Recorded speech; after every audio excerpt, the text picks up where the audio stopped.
आइए सुनते हैं मुंशी प्रेमचंद के लिखे उपन्यास गबन का 11वां भाग। अगर इस समय किसी को संसार में सबसे दुखी, जीवन से निराश, चिंता अग्नि में जलते हुए प्राणी की मूर्ति देखनी हो तो उस युवक को देखें जो साइकिल पर बैठा हुआ अल्फ्रेड पार्क के सामने चला जा रहा है। इस वक्त अगर कोई काला सांप नजर आए तो वो दोनों हाथ फैलाकर उसका स्वागत करेगा और उसके विष को सुधा की तरह पिएगा। उसकी रक्षा सुधा से नहीं, अब विष से ही हो सकती है। मौत ही अब उसकी सब चिंताओं का अंत कर सकती है। लेकिन क्या मौत उसे बदनामी से भी बचा सकती है? सवेरा होते ही ये बात घर घर फैल जाएगी। सरकारी रुपया खा गया और जब पकड़ा गया तब आत्महत्या कर ली। कुल में कलंक लगाकर मरने के बाद भी अपनी हंसी करा के चिंताओं से मुक्त हुआ तो क्या हुआ? लेकिन दूसरा उपाय ही क्या है?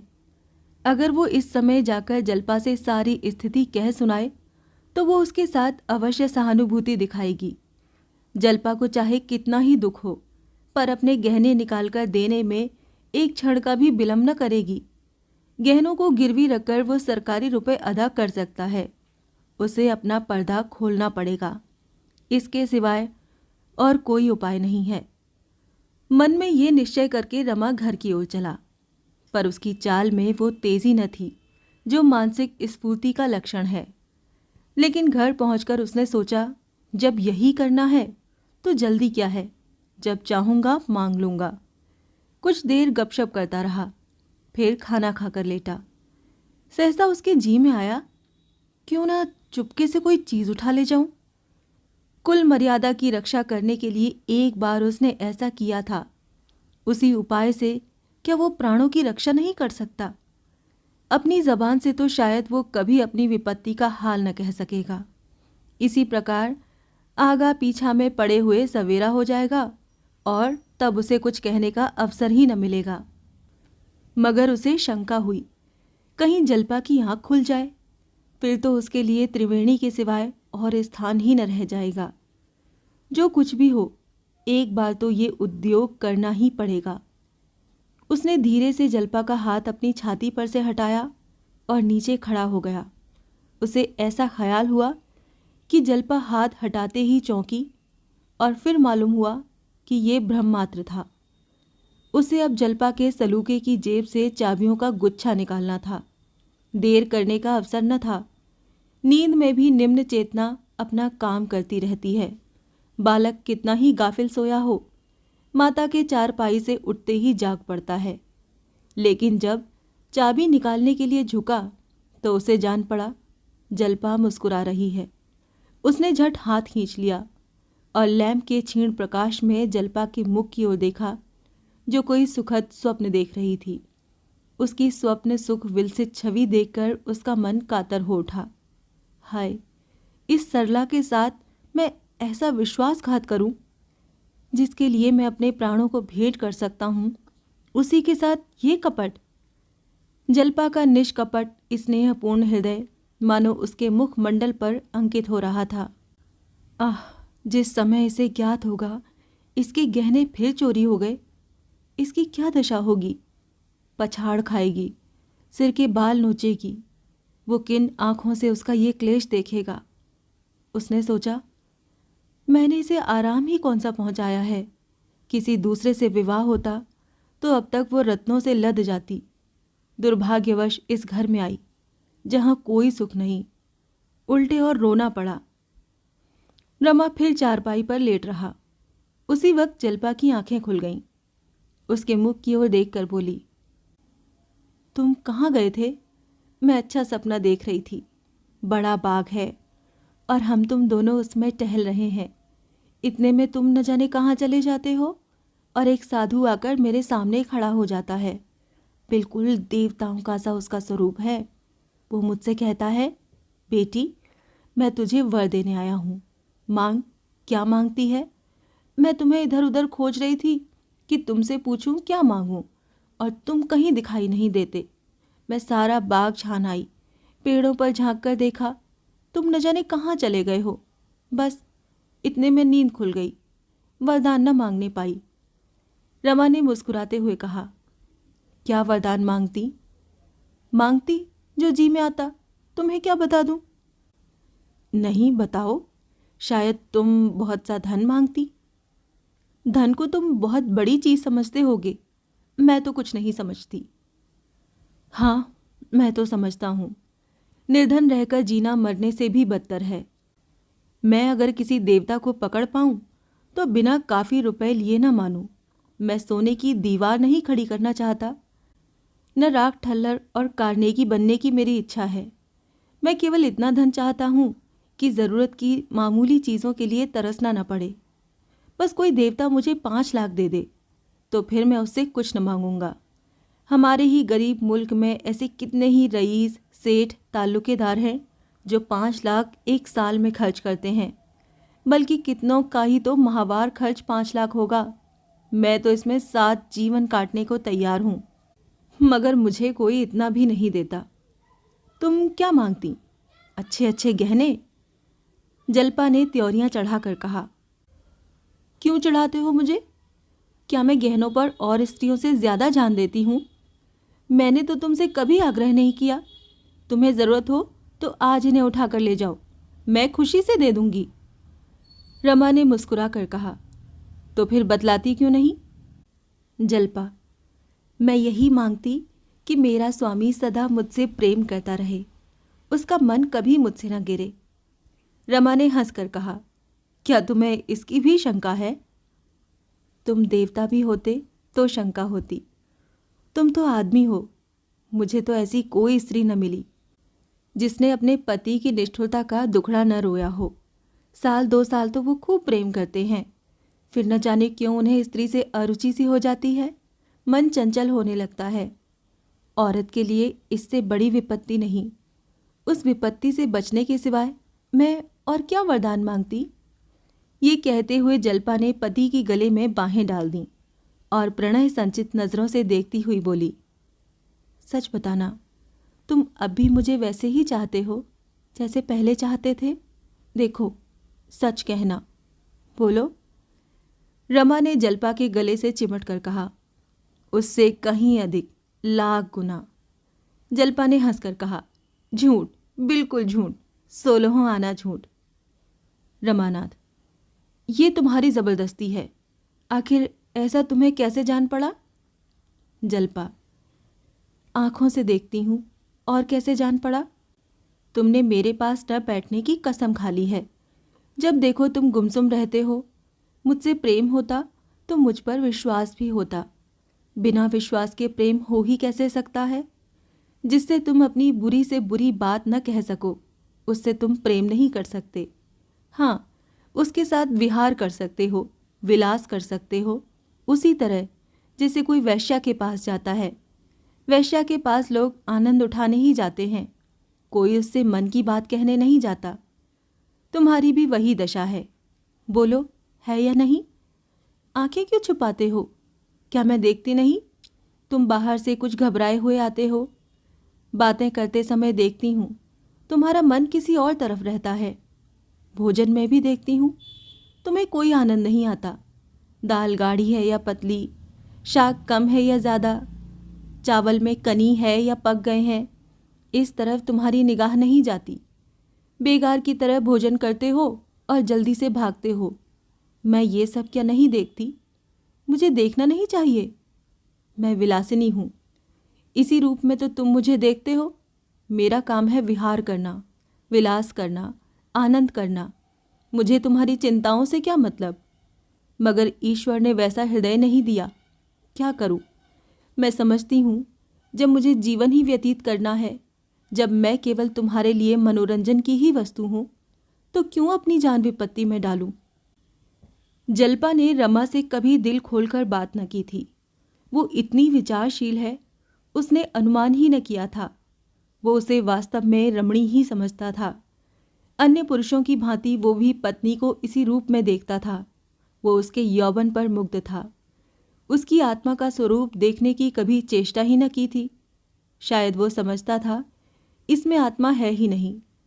अगर वो रूप लावण्य की राशि न होती तो कदाचित वो उससे बोलना भी पसंद न करता। उसका सारा आकर्षण, उसकी सारी आसक्ति केवल उसके रूप पर थी। वो समझता था जल्पा इसी में प्रसन्न है। अपनी चिंताओं के बोझ से वो उसे दबाना नहीं चाहता था, पर आज उसे ज्ञात हुआ जल्पा उतनी ही चिंतनशील है जितना वो खुद था। इस वक्त उसे अपनी मनोव्यथा कह डालने का बहुत अच्छा अवसर मिला था, पर हाय रे संकोच, इसने फिर उसकी जबान बंद कर दी। जो बातें वो इतने दिनों तक छिपाए रहा, वो अब कैसे कहे? क्या ऐसा करना जल्पा के आरोपित आक्षेपों को स्वीकार करना न होगा? हाँ, उसकी आंखों से आज भ्रम का पर्दा उठ गया। उसे ज्ञात हुआ कि विलास पर प्रेम का निर्माण करने की चेष्टा करना उसका अज्ञान था। रमा इन्हीं विचारों में पड़ा पड़ा सो गया। उस समय आधी रात से ऊपर गुजर गई थी। सोया तो इसी सबब से था कि बहुत सवेरे उठ जाऊंगा, पर नींद खुली तो कमरे में धूप की किरणें आ आकर उसे जगा रही थीं। वो चटपट उठा और बिना मुंह हाथ धोए कपड़े पहनकर जाने को तैयार हो गया। वो रमेश बाबू के पास जाना चाहता था। अब उनसे ये कथा कहनी पड़ेगी। स्थिति का पूरा ज्ञान हो जाने पर वो कुछ न कुछ सहायता करने पर तैयार हो ही जाएंगे। जल्पा उस समय भोजन बनाने की तैयारी कर रही थी। रमा को इस भांति जाते देखकर प्रश्न सूचक नजरों से देखा। रमा के चेहरे पर चिंता, भय, चंचलता और हिंसा मानो बैठी घूर रही थी। एक क्षण के लिए वो बेसुध सी हो गई। एक हाथ में छुरी और दूसरे में करेला लिए हुए वो द्वार की ओर ताकती रही। ये बात क्या है? उसे कुछ बताते क्यों नहीं? वो और कुछ न कर सके, हमदर्दी तो कर ही सकती है। उसके जी में आया पुकार कर पूछूं, क्या बात है? उठकर द्वार तक भी आई, पर रमा सड़क पर दूर निकल गया था। उसने देखा वो बड़ी तेजी से चला जा रहा है, जैसे सनक गया हो। न दाहिनी ओर ताकता है न बाईं ओर, केवल सिर झुकाए पथिकों से टकराता, पैर गाड़ियों की परवाह न करता हुआ भागा चला जा रहा था। आखिर वो लौटकर फिर तरकारी काटने लगी, पर उसका मन उसी ओर लगा हुआ था। क्या बात है? क्यों मुझसे इतना छिपाते हैं? रमा रमेश के घर पहुंचा तो 8 बज गए थे। बाबू साहब चौकी पर बैठे संध्या कर रहे थे। इन्हें देखकर इशारे से बैठने को कहा। कोई आधा घंटे में संध्या समाप्त हुई। बोले, क्या अभी तक मुंह हाथ भी नहीं धोया? यही लीचड़पन मुझे नापसंद है। तुम और कुछ करो या ना करो, बदन की सगाई तो करते रहा करो। क्यों, रुपए का कुछ प्रबंध हुआ? रमानाथ, इसी फिक्र में तो आपके पास आया हूं। तुम भी अजीब आदमी हो। अपने बाप से कहते हुए तुम्हें शर्म आती है। यही ना होगा तुम्हें ताने देंगे, लेकिन इस संकट से तो छूट जाओगे। उनसे सारी बातें साफ साफ कह दो। ऐसी दुर्घटनाएं अक्सर हो जाया करती हैं, इसमें डरने की क्या बात है? नहीं कहो तो मैं चलकर कह दूं? रमानाथ, उनसे कहना होता तो अब तक कभी का कह चुका होता। क्या आप कुछ बंदोबस्त नहीं कर सकते? कर क्यों नहीं सकता, पर करना नहीं चाहता। ऐसे आदमी के साथ मुझे कोई हमदर्दी नहीं हो सकती। तुम जो बात मुझसे कह सकते हो, क्या उनसे नहीं कह सकते? मेरी सलाह मानो, उनसे जाकर कह दो। अगर वो रुपए न दे तब मेरे पास आना। रमा को अब और कुछ कहने का साहस न हुआ। लोग इतनी घनिष्ठता होने पर भी इतने कठोर हो सकते हैं। वो यहाँ से उठा, पर उसे कुछ सुनाई न देता था। चौवैया में आकाश से फिरते हुए जल बिंदुओं की सी जो दशा होती है, वही इस समय रमा की हुई। 10 कदम तेजी से आगे चलता तो फिर कुछ सोचकर रुक जाता और 10-5 कदम पीछे लौट जाता। कभी इस गली में घुस जाता, कभी उस गली में। सहसा उसे एक बात सूझी, क्यों न जल्पा को एक पत्र लिखकर अपनी सारी कठिनाइयां कह सुनाऊं। मुंह से तो वो कुछ न कह सकता था, पर कलम से लिखने में उसे कोई मुश्किल मालूम नहीं होती थी। पत्र लिखकर जल्पा को दे दूंगा और बाहर के कमरे में आ बैठूंगा। इससे सरल और क्या हो सकता है? वो भागा हुआ घर आया और तुरंत पत्र लिखा। प्रिय, क्या कहूँ, किस विपत्ति में फंसा हुआ हूँ। अगर 1 घंटे के अंदर 300 रुपये का प्रबंध न हो गया तो हाथों में हथकड़ियाँ पड़ जाएंगी। मैंने बहुत कोशिश की किसी से उधार ले लूं, किंतु कहीं न मिल सके।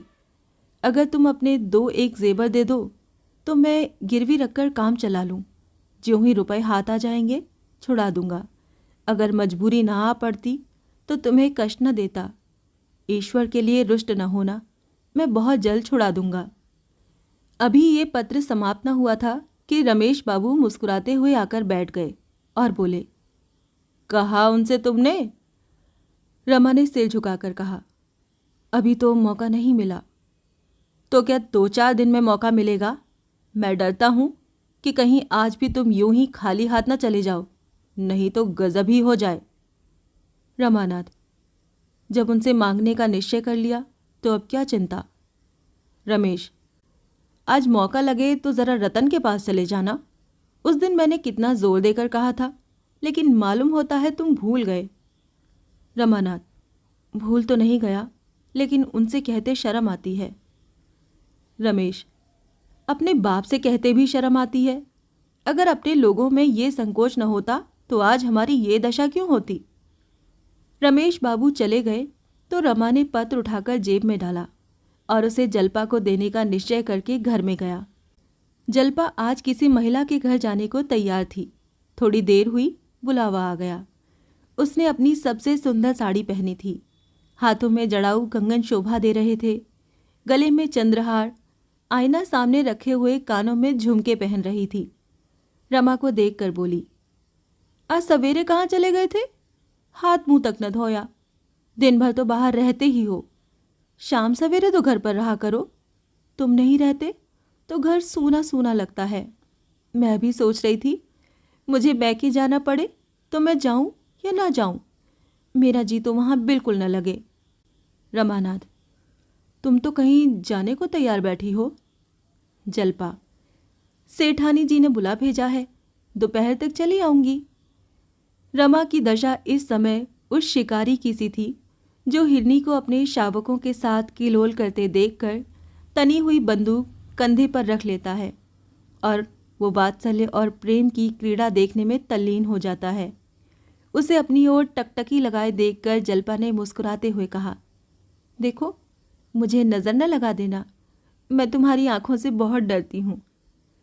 रमा एक ही उड़ान में वास्तविक संसार से कल्पना और कवित्व के सागर में जा पहुंचा। ऐसे अवसर पर जब जल्पा का रोम रोम आनंद से नाच रहा है, क्या वो अपना पत्र देकर उसकी सुखद कल्पनाओं को दलित कर देगा? वो कौन हृदयहीन व्याधा है जो चहकती हुई चिड़िया की गर्दन पर छुरी चला देगा? वो कौन अरसिक आदमी है जो किसी प्रभात कुसुम को तोड़कर पैरों से कुचल डालेगा? रमा इतना हृदयहीन, इतना अरसिक नहीं था। वो जल्पा पर इतना बड़ा आघात नहीं कर सकता। उसके सिर कैसी ही विपत्ति क्यों न पड़ जाए, उसकी कितनी ही बदनामी क्यों न हो, उसका जीवन ही क्यों न कुचल दिया जाए, पर वो इतना निष्ठुर नहीं हो सकता। उसने अनुरक्त होकर कहा, नज़र तो न लगाऊंगा, हाँ, हृदय से लगा लूंगा। इसी एक वाक्य में उसकी सारी चिंताएं, सारी बाधाएं विसर्जित हो गईं। स्नेह संकोच की वेदी पर उसने अपने को भेंट कर दिया। इस अपमान के सामने जीवन के और सारे कलेश तुच्छ थे। इस समय उसकी दशा उस बालक की सी थी जो फोड़े पर नश्तर की क्षणिक पीड़ा न सहकर उसके फटने, नासूर पड़ने, वर्षों खाट पर पड़े रहने और कदाचित प्राणांत हो जाने के भय को भी भूल जाता है। जल्पा नीचे जाने लगी तो रमा ने कातर होकर उसे गले से लगा लिया और इस तरह भींच भींच कर उसे आलिंगन करने लगा मानो ये सौभाग्य उसे फिर न मिलेगा। कौन जानता है यही उसका अंतिम आलिंगन हो। उसके करपाश मानो रेशम के सहस्त्रों तारों से संगठित होकर जल्पा से चिमट गए थे। मानो कोई मरणासन्न कृपण अपने कोष की कुंजी मुट्ठी में बंद किए हो और प्रति क्षण मुट्ठी कठोर पड़ती जाती हो। क्या मुट्ठी को बलपूर्वक खोल देने से ही उसके प्राण न निकल जाएंगे? सहसा जल्पा बोली, मुझे कुछ रुपए तो दे दो, शायद वहां कुछ जरूरत पड़े। रमा ने चौंक कर कहा, रुपए? रुपए तो इस वक्त नहीं है। हैं, मुझसे बहाना कर रहे हो। बस मुझे 2 रुपए दे दो, और ज्यादा नहीं चाहती। ये कहकर उसने रमा की जेब में हाथ डाल दिया और कुछ पैसे के साथ वो पत्र भी निकाल लिया। रमा ने हाथ बढ़ाकर पत्र को जल्पा से छीनने की चेष्टा करते हुए कहा, कागज मुझे दे दो, सरकारी कागज है। किसका खत है, दिखाओ तो। जल्पा ने तह किए हुए पुर्जे को खोलकर कहा, ये सरकारी कागज है, झूठे कहीं के, तुम्हारा ही लिखा हुआ है। रमानाथ, दे दो, क्यों परेशान करती हो।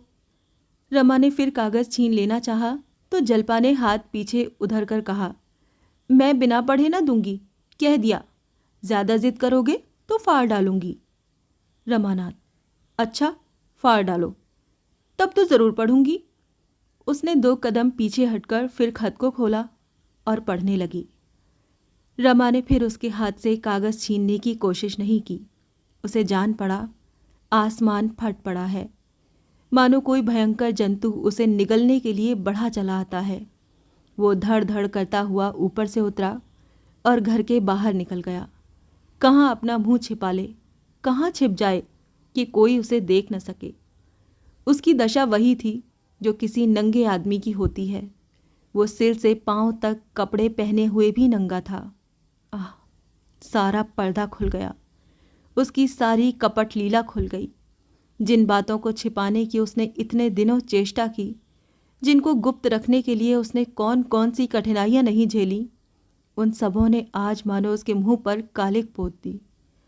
वो अपनी दुर्गति अपनी आंखों से नहीं देख सकता। जल्पा की सिसकियां, पिता की झड़कियां, पड़ोसियों की कनफुसियां सुनने की अपेक्षा मर जाना कहीं आसान होगा। जब कोई संसार में न रहेगा तो उसे इसकी क्या परवाह होगी, कोई उसे क्या कह रहा है। केवल 300 रुपयों के लिए उसका सर्वनाश हुआ जा रहा है, लेकिन ईश्वर की इच्छा है तो वो क्या कर सकता है। प्रियजनों की नज़रों से फिरकर जिए तो क्या जिए।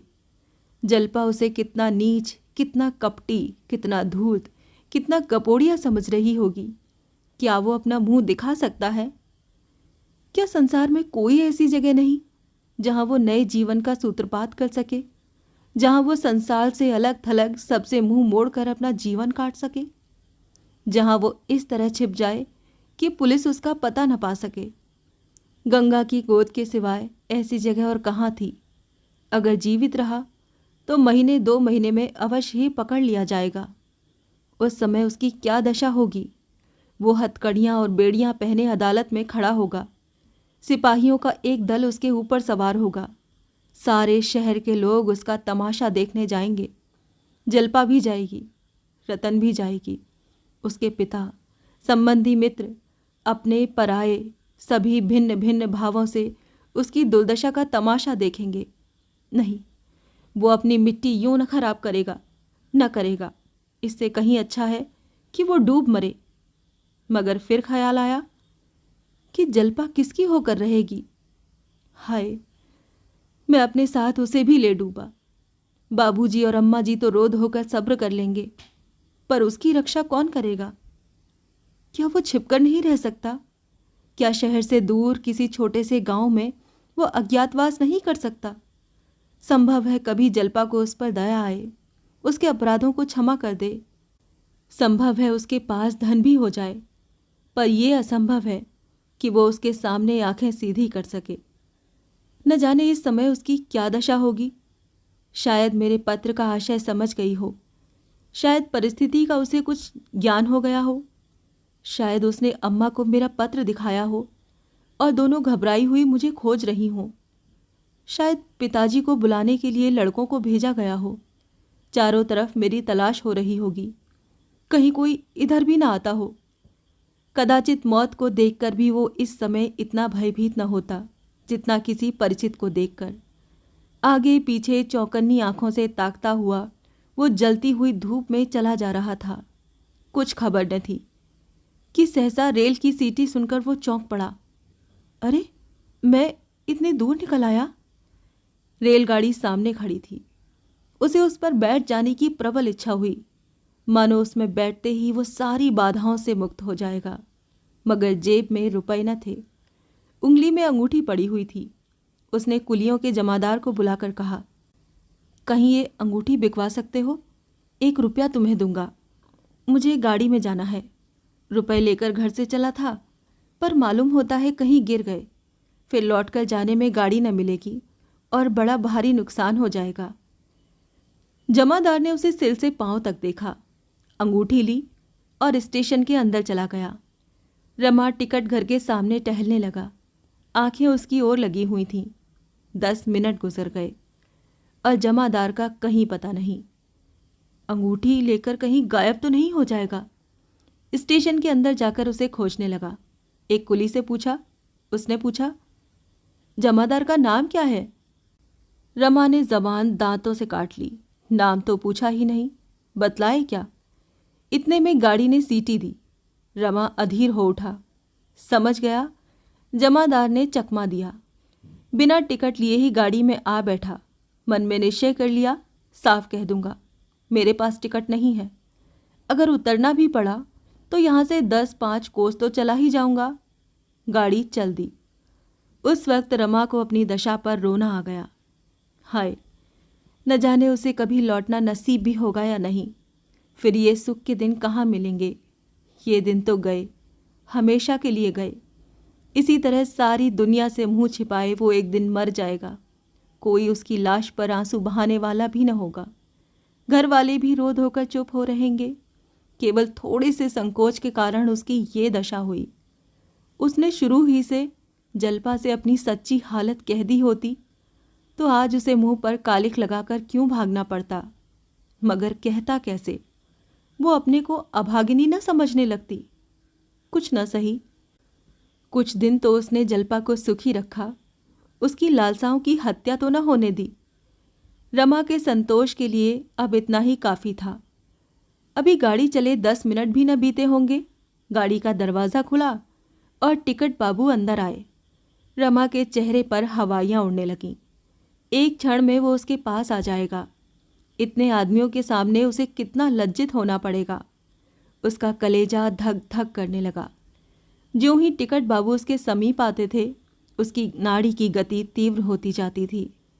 आखिर बला सिर पर आ ही गई। टिकट बाबू ने पूछा, आपका टिकट? रमा ने जरा सावधान होकर कहा, मेरा टिकट तो कुलियों के जमादार के पास ही रह गया। उसे टिकट लाने के लिए रुपए दिए थे, न जाने किधर निकल गया। टिकट बाबू को यकीन ना आया। बोले, मैं ये कुछ नहीं जानता।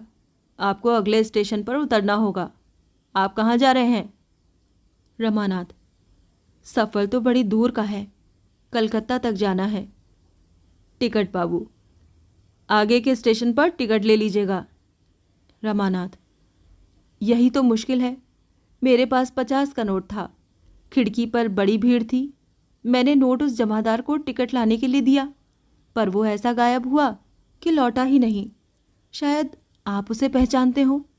लंबा लंबा चेचकरू आदमी है। टिकट बाबू, इस विषय में आप लिखा पढ़ी कर सकते हैं, मगर बिना टिकट के जा नहीं सकते। रमा ने विनीत भाव से कहा, भाई साहब, आपसे क्या छिपाऊं? मेरे पास और रुपए नहीं है। आप जैसा मुनासिब समझें करें। टिकट बाबू, मुझे अफसोस है बाबू साहब, कायदे से मजबूर हूँ। कमरे के सारे मुसाफिर आपस में कानाफूसी करने लगे। तीसरा दर्जा था।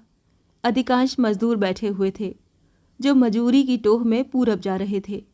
वो एक बाबू जाति के प्राणी को इस भांति अपमानित होते देखकर आनंद पा रहे थे। शायद टिकट बाबू ने रमा को धक्का देकर उतार दिया होता तो और भी खुश होते। रमा को जीवन में कभी इतनी झेप न हुई थी। चुपचाप सिर झुकाए खड़ा था। अभी तो जीवन की ये नई यात्रा का आरंभ हुआ है।